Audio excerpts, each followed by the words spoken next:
ঢেলে পড়ার ক্ষেত্রে গাছ স্বাভাবিক আছে, গাছ আমি সকালে দেখেছি গাছ খুব ভালো আছে, বিকালবেলা যাই দেখেছি গাছটা ঝিমিয়ে ঝিমিয়ে মারা যাচ্ছে পুরো গাছটা। এটা একটা রোগ হয়। সেম ঝিমানে আরেকটা রোগ আছে, এক মাস ধরে মানুষ শুকাই যাচ্ছে, আস্তে আস্তে করে দেখা যাচ্ছে যে একদিক থেকে একটা সাইড ধরে শুকায় আস্তে আস্তে গাছটা মারা যায়। হ্যাঁ, এটা বেগুনের ক্ষেত্রে যদি হয়, বেগুনের দুইটা কারণে হতে পারে। ডালটা ভাঙা থাকবে, ভিতরে যদি কীড়া থাকে তাহলে বুঝবেন বেগুনের মাঝরা বা ডগা বা ছিদ্রকারী পোকার জন্য হয়েছে।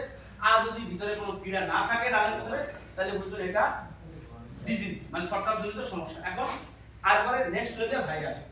ভাইরাসটা সাধারণত শোষক পোকার কারণে। এই গেল রোগ।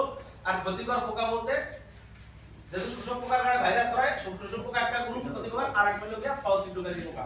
ফুলকপি বাঁধাকপির ক্ষেত্রে পাতা কেঁকো পোকা, তারপরে হচ্ছে মরিচ, টমেটো, বেগুনের ক্ষেত্রে ফল ছিদ্রকারী পোকা হলো মূল ক্ষতিকর পোকা। চারা অবস্থা থেকে যদি আমরা শুরু করি, আরেকটা হয় দেখা যায় অনেক সময় গাছ ভালো আছে, পাতায় পচন লাগে বা নতুন কুড়ি আসলে কুড়িতে পচন লাগে, নতুন জালিতে পচন লাগে, এই ধরনের কিছু সমস্যা দেখা যায়। চারা অবস্থায় যে পচনটা লাগে এটা সাধারণ পচন, এটাকে আমরা সাধারণত বলি ফিউজুরিয়াম উইল্ট বা ছত্রাক নরমাল একটা রোগ, এবং নরমাল ছত্রাকের কারণে এটা হয়।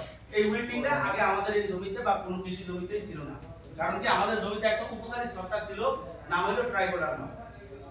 আমরা অতিরিক্ত পরিমাণে সালফার জাতীয় ফার্টিলাইজার এবং ছত্রাকনাশক বাংলাদেশে সবথেকে বেশি ব্যবহার হয় পচার বিষ। যত ধরনের বীজ বাংলাদেশে আমরা ব্যবহার করি সবথেকে বেশি ব্যবহার হয় পচার বিষ। আমরা জানি সালফার একটা ছত্রাকনাশক, সালফার নিজে একটা ছত্রাকনাশক, আর আমরা জমিতে প্রচুর পরিমাণে একটা সময় সালফার কন্টেন্ট ফার্টিলাইজার ব্যবহার করি। জিপসাম, জিপসামের ভিতরে সালফার আছে। আপনারা যে কোমোরা সলিকে ব্যবহার করেন ননোভিট, থিওভিট, এগুলোর ভিতরে সালফার আছে।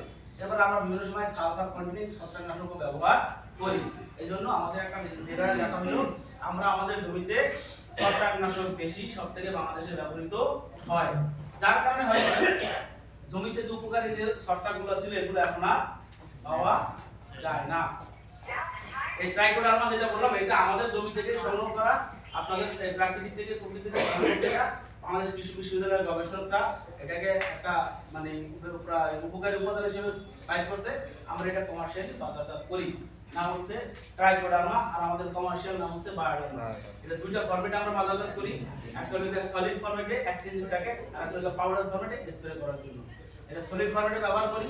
এটার ভিতরে কিছু জৈব সার, বিভিন্ন ধরনের জৈব সার যেগুলো আছে আমাদের প্রাকৃতিকভাবে বিভিন্ন ধরনের খৈল বলেন, ভুসি বলেন, আর এর সাথে কিছু প্রাকৃতিক মাটি, এটা দিয়ে আমরা 1 মাস 1.5 মাস বিভিন্ন পদ্ধতির মাধ্যমে এটাকে আমরা এই ছত্রাকনাশকটা তৈরি করি। আর একটা হচ্ছে পাউডার ফর্মে, এটা যে এই যে ট্রাইকোডার্মার যে মূল স্পোর, এটা যে মূল যে রেণু, এই রেণুটাকে আমরা 1 কেজি করে বিক্রি করি। এটার কাজও যদি আপনারা যখন জমি তৈরি করেন, এই জমি তৈরি করার সময় যদি 33 শতক জমিতে 8 থেকে 10 কেজি ট্রাইকোডার্মা, শুধু আমার না আরো অনেক কোম্পানির পাওয়া যায়, অনেকেরই দেখবেন যে ট্রাইকোডার্মা লেখা আছে। তবে হ্যাঁ, ট্রাইকো কম্পোস্ট যেটা আপনারা বাজারে পাওয়া যায় এটা কিন্তু ট্রাইকোডার্মা ফাঙ্গিসাইড না। এর বাইরে আরো অনেক কোম্পানি ট্রাইকোডার্মা ফাঙ্গিসাইড তাও বিক্রি করে, সেগুলো আপনারা কিনতে পারেন, আমাদের কোনো আপত্তি নেই। এটা 2-3টা কোম্পানির বাজারে পাওয়া যায়। কিন্তু অনেকে ট্রাইকো কম্পোস্ট লোকালি করে, কি কম্পোস্ট তৈরি করে ওর ভিতরে ট্রাইকোডার্মা কিন্তু লিকুইড দিয়া ট্রাইকো কম্পোস্ট তৈরি করে, সার, এটা ফার্টিলাইজার, ওইটা হচ্ছে ফাঙ্গিসাইড না। তো যারা যদি জমি তৈরি করার সময় আপনারা 33 শতকের বিঘাতে 8 থেকে 10 কেজি যে ট্রাইকোডার্মা বা আমাদের যেটা বায়োডার্মা এটা ব্যবহার করতে পারেন জমি তৈরি পার বিঘায়। হ্যাঁ, পার বিঘা 33 শতকের দাম তো অনেক দাম বেশি, অনেক, দাম একটু বেশি। 500 টাকা কেজি ওটা মিনিমাম। না না না, বাইরে কিনতেছি আমরা, ওটা তো সলিড পাউডার যেটা, পাউডারটা আমি সলিডের কথা বলছি। পাউডার বিঘাতে লাগে হচ্ছে কি আপনার 700 টাকা। 700 না, পাউডার যেটা এটা বিঘা 33 শতকের বিঘাতে লাগে 700 টাকা। আচ্ছা এটা বলো। হ্যাঁ 50 1 কেজি। আর হচ্ছে গিয়া যেটা হচ্ছে গিয়া সলিড যেটা বললাম এটা হচ্ছে গিয়া 33 শতকের বিঘাতে 8 থেকে 10 কেজি লাগে। এটা একটু কি হলো, হ্যাঁ কস্টলি আমি জানি, দাম মানে প্রায় আপনারা যদি জৈব সার হিসাব করেন জৈব সার 10 টাকা কেজি, আর এটা কেজি হলো 80 টাকা। আর এটা জৈব সার না, জৈব সারে কিছু কাজ এর পরে, কারণ এর ভিতরে জৈব উপাদান ক্যারি কিছু কিছু পেস্টিসাইডে লেখা থাকে, দেখবেন যে যেমন আপনাকে আমি যেমন ধরেন যে বোরন, আমরা বোরন স্প্রে করি না, লেখা আছে কি সলুবল বোরন 17% বা বোরন 20%, বাকি কি আছে ভিতরে। এই বোরনটাকে ক্যারিং করার জন্য আমরা একটা ক্যারিং ম্যাটেরিয়াল দিই, সেটা এই বোরনটা তার সাথে থাকবে। মানে সেই বোরনটা তো রাখা যাবে না, শুধু বোরন প্যাকেটে দিয়ে 17%, 100 কেজি 17 কেজি বোরন থাকে, 1 কেজিতে কত গ্রাম বোরন থাকে, যাতে এটা লাগে অল্প পরিমাণে।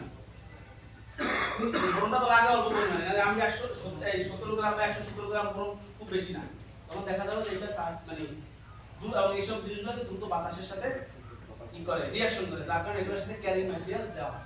সেম ওই ট্রাইকোডার্মার সাথে একটা ক্যারিং ম্যাটেরিয়াল হিসেবে জৈব সার দেওয়া হয়, যেটা হচ্ছে কি বিভিন্ন ধরনের ভুসি টুসি সহ দেওয়া